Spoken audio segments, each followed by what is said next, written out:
l'heure de Bad News TV, plongée dans le décor.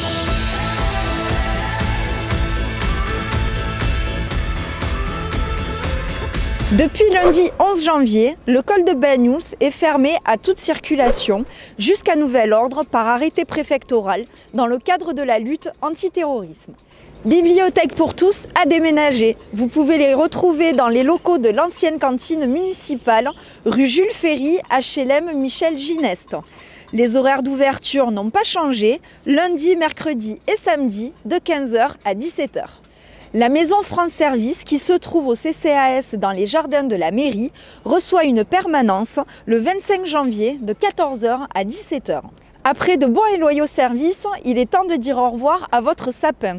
Un espace matérialisé a été mis en place au marché pendant au moins 15 jours encore. Déposez votre sapin, naturel évidemment, il sera collecté par les services techniques municipaux, puis apporté aux chèvres de Bad News en guise de festin. Nous vous rappelons que le port du masque est obligatoire par arrêté préfectoral dans les rues des communes de plus de 1000 habitants jusqu'au 16 février. La traditionnelle cérémonie des vœux aura bien lieu le vendredi 29 janvier à 18 h. Mais cette année, elle s'adapte. Sans public, dans le hall de la mairie et diffusée sur les réseaux sociaux, sur notre chaîne YouTube et sur notre site internet.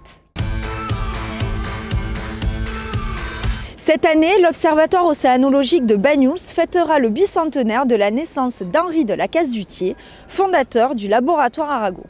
À cette occasion, nous vous proposerons une série de reportages qui présentent l'émission du labo, comme on l'appelle ici.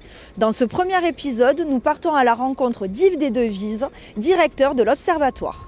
On va fêter cette année, donc en 2021, le bicentenaire de la naissance de notre fondateur, Henri de la Casse-du-Thier.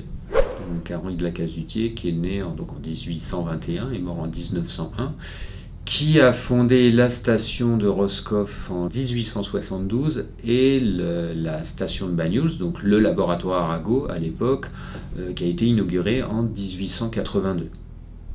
Donc on va fêter ce bicentenaire, alors un peu tout au long de l'année à Bad News, mais avec un événement phare qui, si tout va bien, aura lieu fin mai, du 27 au 30 mai, donc 27, 28, 29, 30 mai.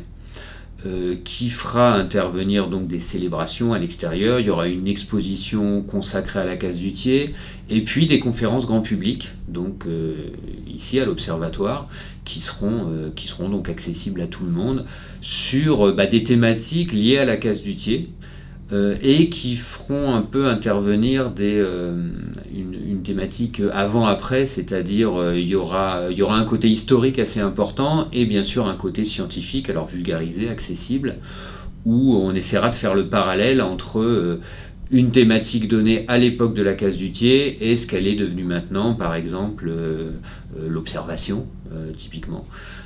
Donc 13 conférences, sauf erreur, les 29 et 30 mai, donc accessible au public. Voilà.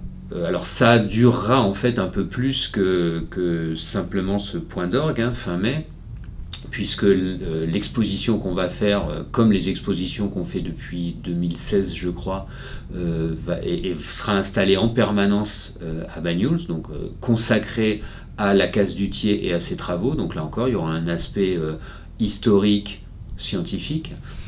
Les conférences aussi qui sont données tout au long de l'année dans l'amphithéâtre de l'Observatoire seront pour une partie d'entre elles consacrées à la Casse-du-Thier. Donc si je ne me trompe pas, il doit y avoir 4 ou 5 conférences tout au long de l'année qui seront consacrées, qui auront un lien avec la Casse-du-Thier.